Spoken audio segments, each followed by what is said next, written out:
I should have been dead in my own bed. Instead, I was in a cheap motel, gripping a phone. A stranger's warning kept me alive, and the people I trusted most wanted me gone. Let me go back. Start from the morning the house went silent. My husband and I were together 41 years. His coffee mug stayed on the counter like a mistake. His chair at the table looked too big. I stared at it until my eyes burned. That was 14 months ago. Everyone said grief softens with time. Nobody warned me about the quiet. The quiet becomes a roommate you never chose. My name is Iris Dalton. I was in my mid-60s when he died. I thought my life was already written. Then the last page ripped right out. My husband handled everything for years. Bills, repairs, paperwork, the hard phone calls. In my last few years with him, walking hurt. My hips stiffened like rusted metal. He started doing the shopping. He started carrying my world on his back. I didn't realize how heavy it was. After the funeral, I opened drawers he controlled. I opened folders labeled important in his neat handwriting. I expected safety. I found ruins. Medical bills chewed through our savings. The insurance check barely covered the goodbye. My stomach dropped when the numbers stopped adding up. I remember whispering, "How?" to an empty room. Our kids were far. My daughter lived in a big city across the country. She called when she could, but life swallowed her. My son had a family and his own storms. They loved me. Love just doesn't pay rent. I sold the house we lived in for decades. The house where we argued over paint colors. The house where our kids slammed doors. The house where my husband quietly fixed everything. I sold it because I had no choice. I paid off what I could. I swallowed what I couldn't. Then I moved into a one-bedroom box on the edge of town, a place with thin walls and noisy pipes, a place that smelled like old carpet and reheated dinners. I needed work. At my age, work doesn't come with compliments. It comes with polite smiles and quick rejections. My skills were outdated. My hip was worse, but I was stubborn. A community senior center needed a receptionist. The job was part-time, not glamorous, and underpaid. It offered a reason to get dressed. It offered a reason to exist before noon. I took it like a lifeline. The center sat near the older part of the city. Brick buildings, narrow streets, ocean wind that cut through coats. I rode the bus every morning. The same driver, the same squeaky brakes, the same tired faces. I started getting off 2 stops early. The doctor said walking helps the hip. I also needed air that wasn't recycled. I needed to feel my own steps again. That's how I noticed him. Same bench, same spot, every morning. Outside the old public library, under stone columns, an older black man with white hair and steady eyes. He wore a faded green jacket in every kind of weather, and he kept a small paper cup by his feet. He didn't shout. He didn't chase people. He didn't perform desperation for attention. He sat upright, like dignity was a habit. People flowed around him like water around a rock. Something about him pulled at me. Maybe it was my father's posture in his shoulders. Maybe it was the quiet respect in his nod. He acknowledged people even when they refused to see him. The first time I stopped, my mouth went dry. I dropped a few dollars into the cup. I mumbled something about staying warm. He looked up, slow and gentle. "Bless you, ma'am. You've got a good heart." I walked away with tears I didn't plan. It embarrassed me, crying over a stranger's kindness. But grief makes you porous. Everything leaks through. The next morning, I stopped again. And the next. Some days it was a few dollars. Some days it was coins that clinked like guilt. We started talking in small pieces. His name was Elijah Brooks. He was in his early 70s. He used to teach history at a high school. Decades in classrooms, chalk dust and teenage boredom. His wife had died years earlier. After that, his life cracked open. He told me about a pension lost to a scam. He told me about paperwork he never understood. He told me about an apartment building sold and renovated. He told me the rent rose like a wave, and one day he couldn't stand on the shore anymore. Some nights he got a shelter bed, some nights he didn't. He said it without drama, like weather. I hated that he had to say it at all. I started bringing him small things. A scarf from my closet, a sandwich wrapped tight in paper, a thermos of coffee when the wind got cruel. He never demanded. He received like a gentleman. He asked about my job. He asked about my children. He asked how I was sleeping. No one else asked that with real interest. Most people ask like they're checking a box. I told him the truth. I slept with the TV on sometimes.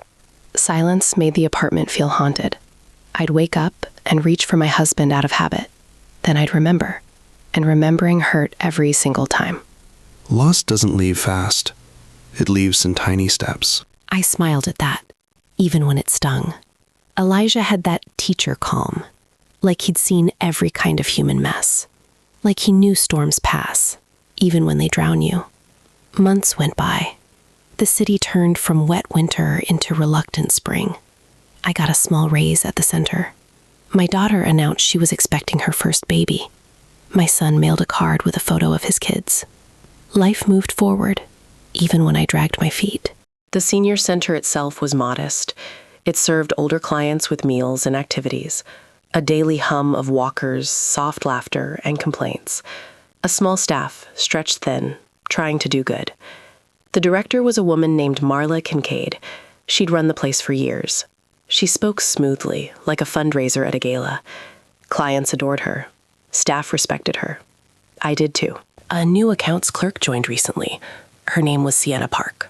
Early 30s, bright smile, bold hair color, efficient, friendly, always saying the right thing. Everyone liked her instantly. I barely noticed her beyond hellos. Then came a Tuesday in early spring.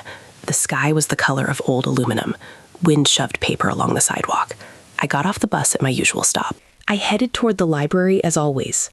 Elijah wasn't sitting. He was standing, scanning the street like he'd lost something. His shoulders were tense. His eyes looked sharp, almost hunted. When he saw me, he moved fast. Too fast for a man his age. He grabbed my forearm with surprising strength.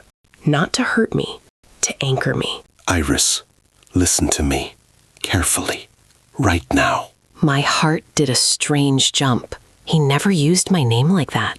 It sounded like an alarm. I asked if he was injured. I asked if someone threatened him. He shook his head, quick. It's not about me. It's about your job. He guided me closer to the library wall, away from foot traffic, away from listening ears. My skin prickled under my coat. Something's wrong there. Something dangerous.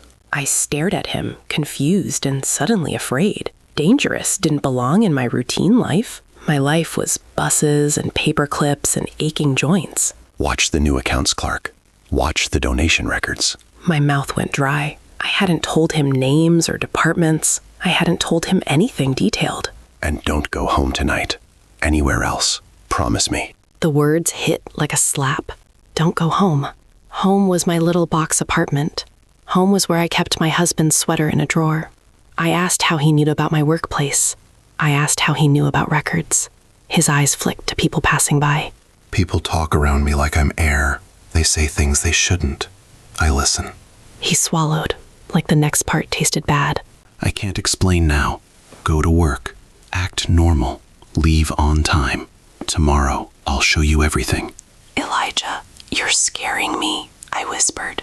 He tightened his grip. Not cruel, just urgent. Promise me, Iris. Don't sleep in your apartment tonight. I don't know why I agreed. Maybe it was his fear. Maybe it was the teacher's certainty in his voice. Maybe grief had already taught me one lesson. Ignore warnings, and you pay later. I nodded. I promised.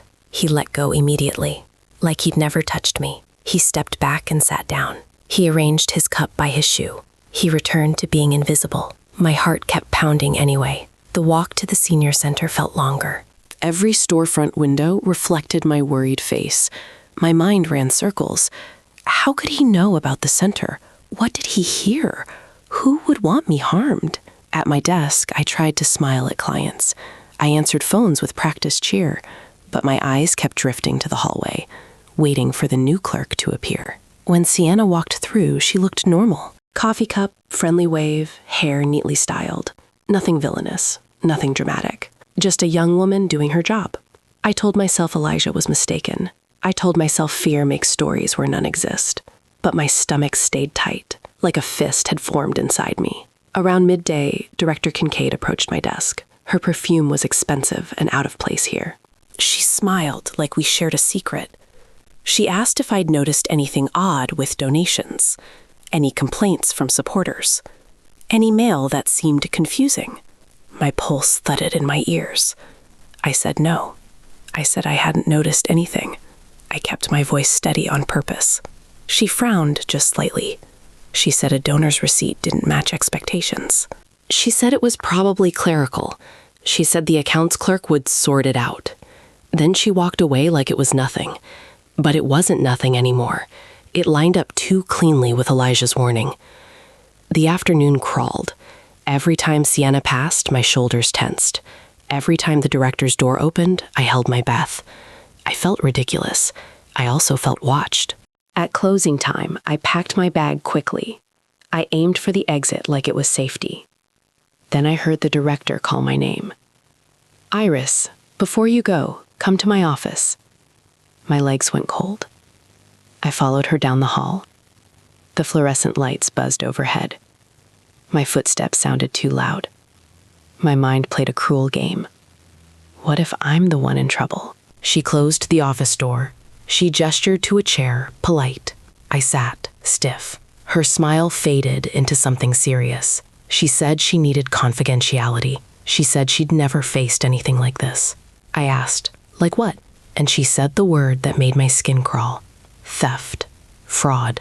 She claimed someone was stealing from the center. She said she suspected it for weeks. She said she finally had proof. She leaned forward like she was sharing pain. She said small amounts went missing at first, then bigger ones. She said the total loss was nearly 60,000. She said it happened in just a few months. I whispered something like, no, not because I doubted theft exists. Because I felt the net tightening. She said an auditor confirmed her fears. She said law enforcement would come soon. She said there would be interviews. She said she wanted to warn me. Then she praised me. She called me honest. She called me reliable. She said she trusted me. Compliments can be knives when timed right. She asked if I noticed anyone acting strange, anyone accessing records improperly, anyone asking about donations. My mind flashed to Elijah's words. Don't ask questions. Act normal. Tomorrow I'll show you. I answered carefully. I said I didn't have access to financial systems. I said I hadn't noticed anything unusual. I made my face blank like paper. The director nodded slowly. She said she was ruling me out. She said I'd need to cooperate later. Then she stood and dismissed me. I left on shaky legs. The hallway felt narrower, like the building had tilted slightly. On the sidewalk, Elijah's warning screamed in my head. Don't go home tonight. The words didn't feel optional. I didn't go home. I walked to a budget motel near a highway. The lobby smelled like bleach and old smoke. I paid for one night with trembling fingers. I told myself I was being foolish. I told myself a stranger couldn't predict danger. I told myself my fear was inventing villains. But I still locked the motel door twice. I lay in a stiff bed under a scratchy blanket. Headlights slid across the curtains like ghosts. I replayed the day until it felt unreal. Elijah's urgency, the director's questions, the talk of fraud, the timing. Too neat, too sharp. Around 2 a.m, my phone rang, an unfamiliar number. I stared at it like it might bite. Then I answered. A professional voice spoke, a detective, city police. She asked if I was home. My blood went cold. I said no. I said I was staying elsewhere tonight. There was a pause. Then the detective said the word that changed everything. Fire. She said my building had been evacuated. She said the fire started on my floor. She said my unit was badly damaged. She asked if I was safe right now. My throat closed. My lungs forgot what to do. I managed to whisper that I was fine. I wasn't fine. I was alive by accident. The detective gave instructions. Where to check in, which number to call for emergency housing. I wrote everything down like a robot. My hand shook so hard the pen scratched. After the call, I sat on the bed's edge. My ears rang with silence again. If I'd gone home, I'd be inside that smoke. I'd be asleep. I'd be trapped. Elijah had known. Somehow he had known. I didn't sleep at all after that. Morning arrived gray and cruel. At sunrise, I took a cab to the library. I needed answers like I needed air. Elijah was there. Same bench. Same jacket. But he stood the moment he saw me. His face tightened like he'd been holding breath. You're alive. Thank God you listened. My eyes filled instantly. I grabbed his hands without thinking. His fingers were cold and rough. I asked how he knew about the fire. I asked how he knew my apartment was the target. Sit, please. I'll explain. He led me to the bench. We sat shoulder to shoulder like allies. He reached inside his jacket. He pulled out a small school notebook, the kind kids use for spelling words. I've been watching your building for weeks. The words hit me hard. Watching my building. He flipped pages filled with tight handwriting. Times. Descriptions. Observations. My stomach turned. I overheard men talking here, on this bench. They talked like nobody existed, like the air was empty. He pointed to entries on the page. He said 2 men discussed money moving hands. Money meant for older people. Money meant for services and meals and dignity. They named your sender. They bragged about it. My heart slammed against my ribs. He turned the page again. Later they mentioned a problem. An older receptionist who might get curious. I felt sick. I hadn't gotten curious. I hadn't asked questions. I hadn't looked at records. I did exactly what I was told. Someone believed you knew anyway, and they decided you were a risk. My mouth went numb. Elijah's voice dropped lower. Last night they came back. They talked about a fire. They talked about making it look accidental. My skin crawled. The detective's voice echoed in my head. Fire on my floor. Damage to my unit. They said your name. They said your apartment number. I pressed a hand to my chest. I felt like I might vomit on the sidewalk. I asked him who they were. I asked if he recognized them. One of them I'd seen near your center before, and I followed them after they left. He pulled out an old phone. He scrolled with careful thumbs. He showed me a grainy photo. It was Director Kincaid, standing beside a tall, sharp-faced man. Her posture was different. Not warm, not motherly. Calculating. Private. Elijah swiped to another picture. The director again, the tall man, and 2 others. A meeting outside a cafe. Close enough to show faces. Far enough to feel like spying. It's bigger than the accounts clerk. I think your director runs it. My mind snapped pieces together fast. The director asking about donations, the director confiding in me about fraud, the director warning me about interviews. She wasn't warning me. She was building a story where I was the thief. A story where the old receptionist skimmed money. A story where the culprit died in a tragic fire. Case closed. No deeper digging. My teeth chattered, and it wasn't the weather. I realized the fire wasn't just danger. It was a solution. Their solution. To erase me. Elijah pressed the notebook into my hands. It felt heavier than paper. It felt like proof. Take it to the police today. Everything I heard is there. The photos are on this phone. I stared at him, stunned. This man I'd been feeding with spare change. This man everyone walked past without seeing. He'd been collecting evidence like a detective, like a guardian. I asked him why. Why risk himself for me? Why spend weeks watching my building? His eyes softened. Because you treated me like a person. You stopped, you talked, you looked at me. My throat tightened. He held my hands like he was steadying me. I taught kids about justice for a lifetime. I thought those lessons were behind me. Then I heard those men talking, and I thought, not again, not to her. Tears rolled down my face without permission. Go, tell them. Don't hesitate.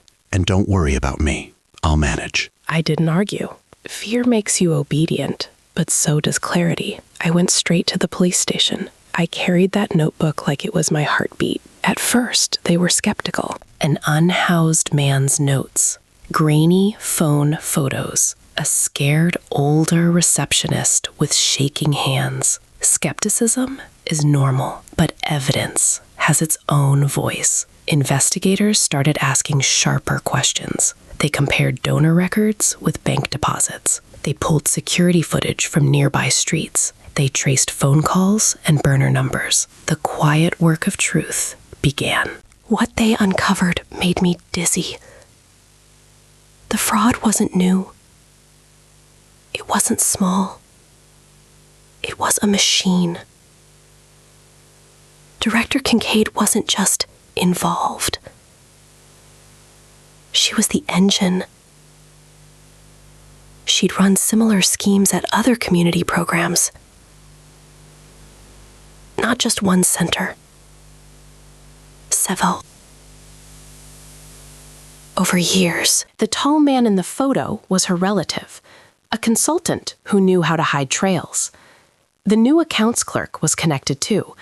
Not a random hire, a planted hand, a friendly face with access. Money meant for elders was skimmed and rerouted. Small amounts that didn't scream at first, then larger pulls, thousands at a time, until the missing total hit millions. They planned to vanish when scrutiny grew. But first, they needed a scapegoat, someone believable, someone with no power, someone older, invisible, and alone. Me. The fire wasn't an accident. Investigators found signs of accelerant. They traced a purchase connected to the tall man. Suddenly, my motel room didn't feel like paranoia. It felt like a miracle. Arrests came fast after that. The director, the consultant relative, the accounts clerk, and the man hired to start the fire. 4 people, all tied together by greed. The weeks afterward ballooned into meetings and statements. I sat in interview rooms under harsh lighting. I repeated my story until it stopped sounding like mine. I kept thinking, if I'd ignored Elijah, I couldn't finish the thought. Then came the trial. Courtrooms smell like paper and stale coffee. I wore my best blouse like armor. My knees shook as I walked to the stand. I told the jury everything. The warning, the motel, the call about the fire, the notebook, the photos, the director's false concern. Elijah testified too. He sat up straight like he was back teaching. He spoke calmly, clearly, without bitterness. The room listened. People finally saw him. Sentences were handed down later. Years measured in hard numbers.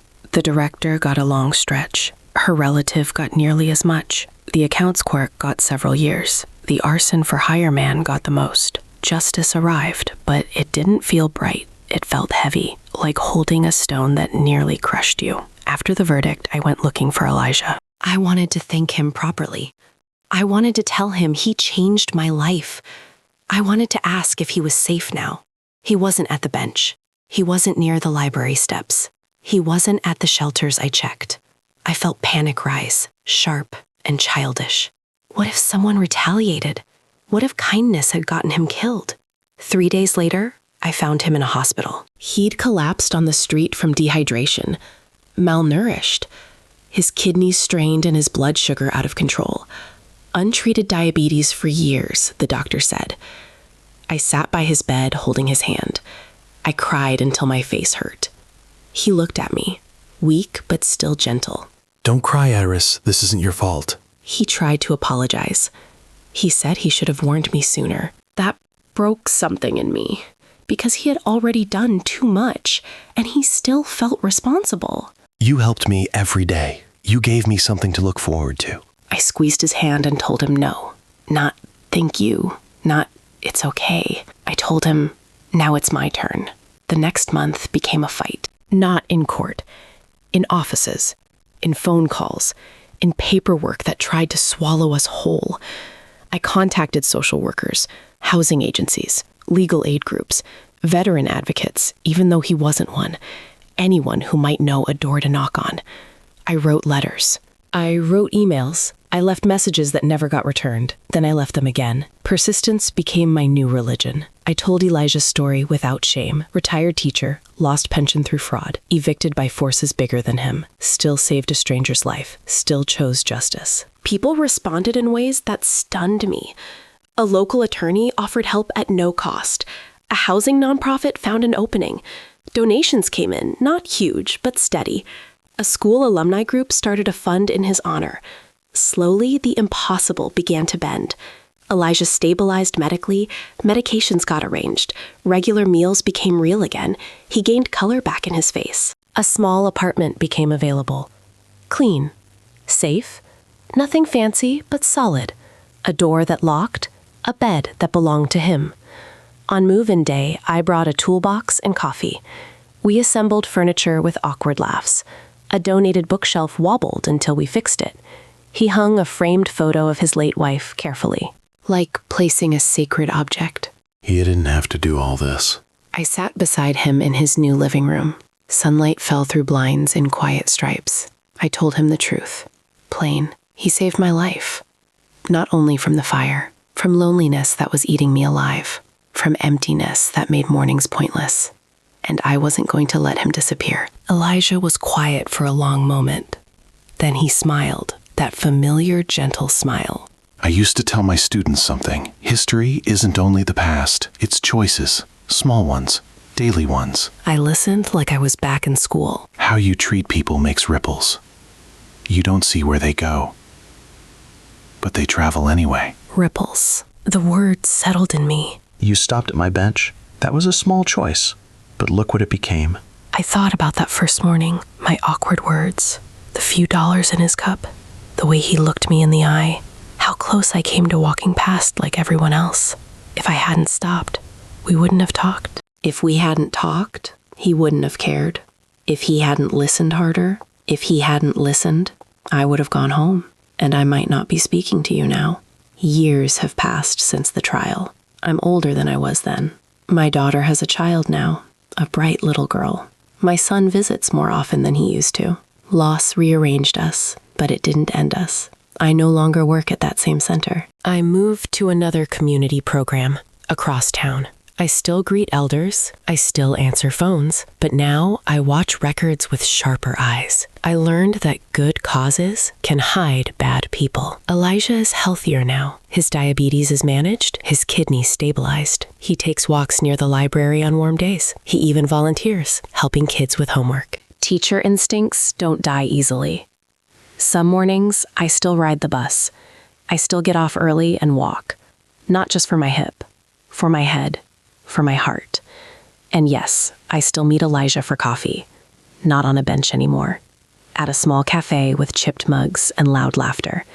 We sit by the window and watch people rush by. People who don't know how close the world came to ending me. People ask what I learned from it all. They expect warnings about corruption. They expect me to say, trust no one. But that isn't the lesson that stayed. What stayed is simpler and harder. Kindness matters.